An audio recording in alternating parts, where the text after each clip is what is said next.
I remember when we moved to Colorado. I think that was 2012, right? 10 years ago. Or was that 2008? I think it was 2008 actually, so a little more than that. I remember thinking, this is my last attempt at making church work for me. And in some ways, I've been still trying to make church leadership, as in being a church leader, work for me, even though it really stopped working for me years ago. And so I guess in this episode, I want to go over why I've continued to try to make church leadership work for me, and really what my heart really longs for, in case you also are dealing with similar things as a church leader, a pastor, someone who has only known one thing, and yet your soul is telling you something else is coming. So I would say the reason why I have remained in the, let's just call it for my sake, in my context, the white evangelical church, has been just fear and devaluing myself. Something that my beautiful wife always tells me to stop doing. But for many reasons, mostly my PTSD and trauma of leaving home when I was a young boy and all that stuff, I have struggled shedding the trauma that if I don't do what is expected of me, in this case being in the white evangelical church, even though it was so horrible, that I would be deported, sent back, be homeless, lose it all, have no money, have no skills, all that stuff. And all of that coming from a devaluing of myself, and really the fact that back then I had no idea of what else I could do with my life. Yes, I was an engineer by trade, I guess you could say, but I don't think I really wanted to do that. And I loved the church for 15 years. I loved church leadership. I would say that I've always been a pastor at heart. Since I was a young boy, I've always loved the church, the Bible, the beliefs, Jesus, of course, and what it does to people, how it changes people's lives. I think what killed that was the church systems and the experience of church systems. Having been, whether it was a worship guy or the lead senior guy or the administrator or whatever, just a church leader, it has been the same.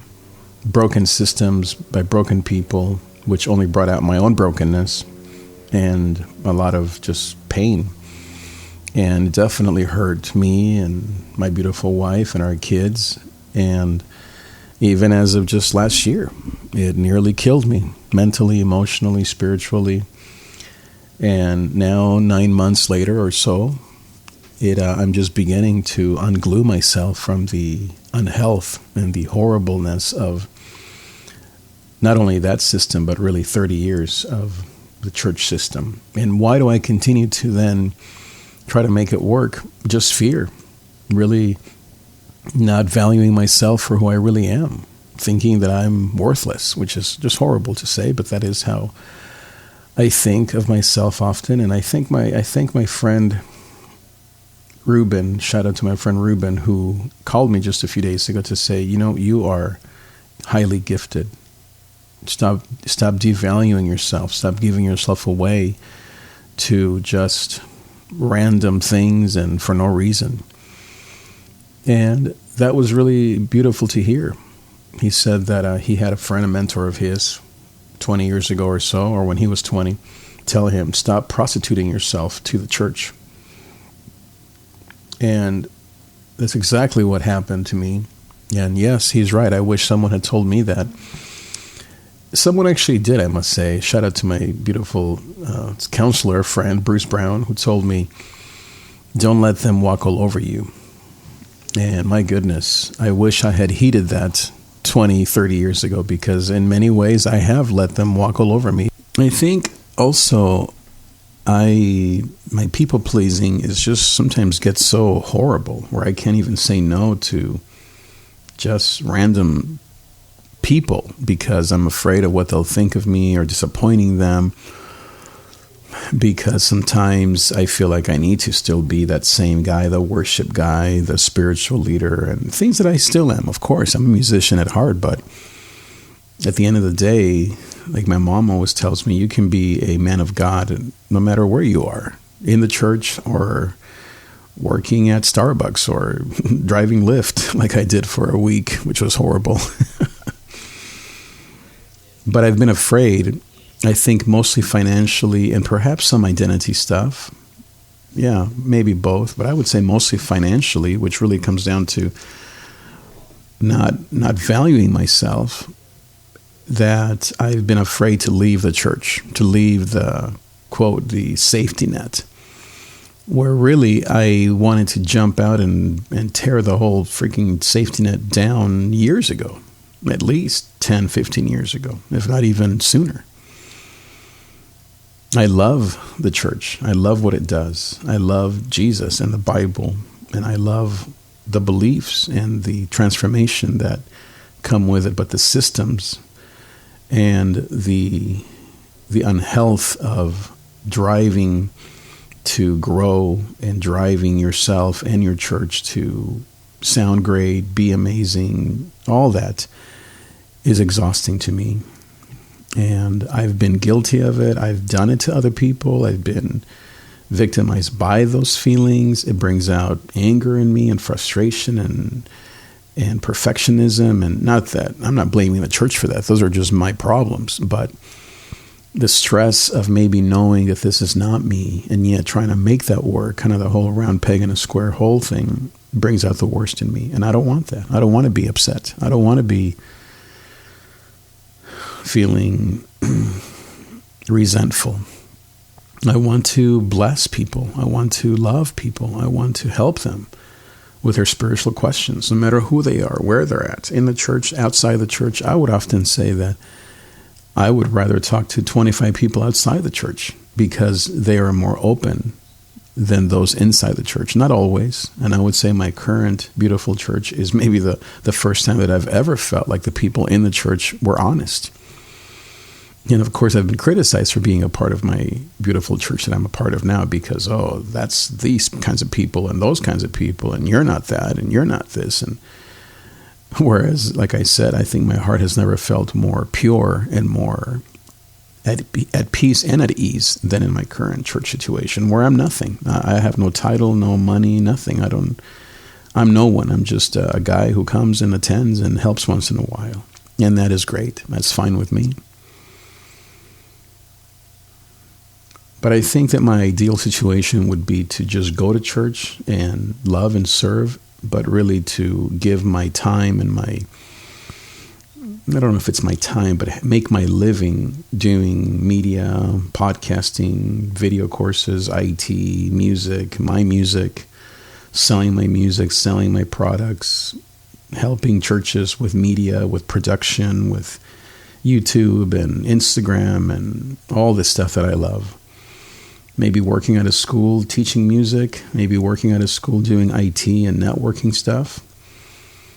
Perhaps I would say if I had it my dream job would be to be a spiritual teacher and teach online and then do retreats and spiritual camps at my house or in my backyard or maybe up in the mountains in Colorado, and to lead groups where people can be free and express not the unhealth. I don't really care about the unhealth of things, although that is a part of the journey, but to really move people towards beauty and love and acceptance, and to heal, yes, from the pain of the pandemic, of racism, of white nationalism, of white evangelicalism, of you name it. As an immigrant man, my story, of course, is unique, and yet it's common to many people, millions of people. And to be able to express that in a safe place and to teach and guide people, whether it's using the Enneagram or psychological tools or spirituality tools or you name it. All the things that I enjoy talking about, the body, the mind, the health, the spirit, trauma, chakras, and energy, and everything, meditation, everything in the context of the historical Jesus and the Christian faith. That will always be my center, my base, because I love what the Bible says and I believe it, and I wholeheartedly know that it's transformed my life, and it's transformational to anyone who will believe.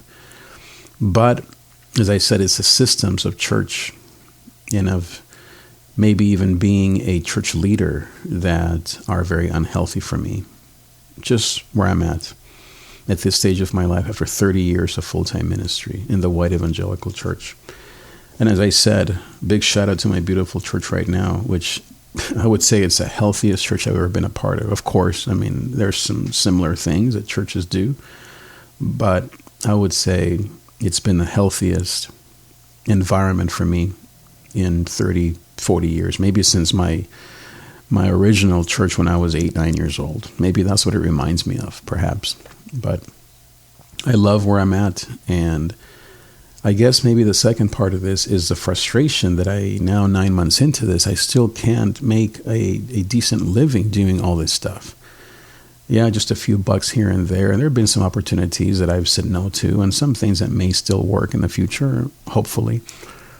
I think that's what frustrates me the most and gives me migraines and stresses me out is saying, okay, God, why isn't this working? Why am I not making $10,000, $20,000 a month doing what I love? If this is your plan and you don't want me to go back to the church, which I'm pretty sure he doesn't want me to, then where is the beef? Where is the money?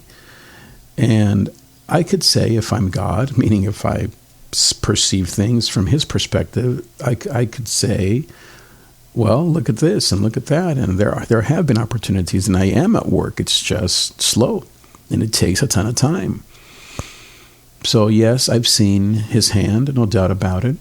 But at the same time, I also see my savings going down, and I get worried, of course. As I said, 9 months in and a year, and I mean, when is this going to change? And I know most of it is me. I have to change my perspective. I have to stop trying to live in the past and unglue myself from the fear of letting go, of being myself, of saying sayonara, goodbye to church leadership for the rest of my life, and good morning to who I really am. And it's not maybe even who I really am, but it's just who I am today. How I want to express my faith in Jesus today to bring peace and love to the world.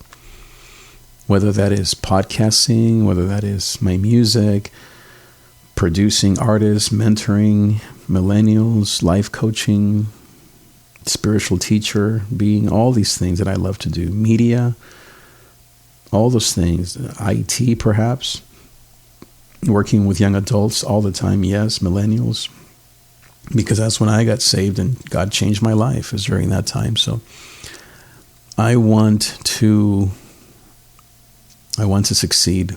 I want to provide. I also don't want to fear. I want to let go. I want to be free. I want to be free. I want you to be free. Isn't there a song that says, I want you to be free? I love that idea. I want to be free. I want you, the listener, to be free. And for this thing to blow up and to become a community called gozo, called peace, called being true to yourself, for the sake of my beautiful wife and our 3 beautiful, amazing young adults, and for the sake of my mom and the world and the one person who may be transformed by my words, or whoever and whatever may come of this. This is what I want. And so pray with me that we can make this happen. I believe this is what God wants for me. And we just have to keep persevering and go through these challenging times until the new day arrives. Thank you for being here. Make sure you follow me on Instagram at davidTrig. If you would like my coaching, my spiritual life coaching, it's only $1,000 a year. And it's a internship, you could call it, where you and I and a group of maybe 5 or 6 people will go through some of these same principles that I teach in the same spiritual awakening that we're all going through together, and to learn from you and you from me, and to journey together in this new life in this new world that we live in. So thank you for being here. Please let me know if I can help you in any way. I also do one-on-one coaching for $100 a session, and we can go through your life, Enneagram stuff, spirituality, faith, all of the things that you hear me talk about. Thank you again for being here, and I will see you next time. Adios.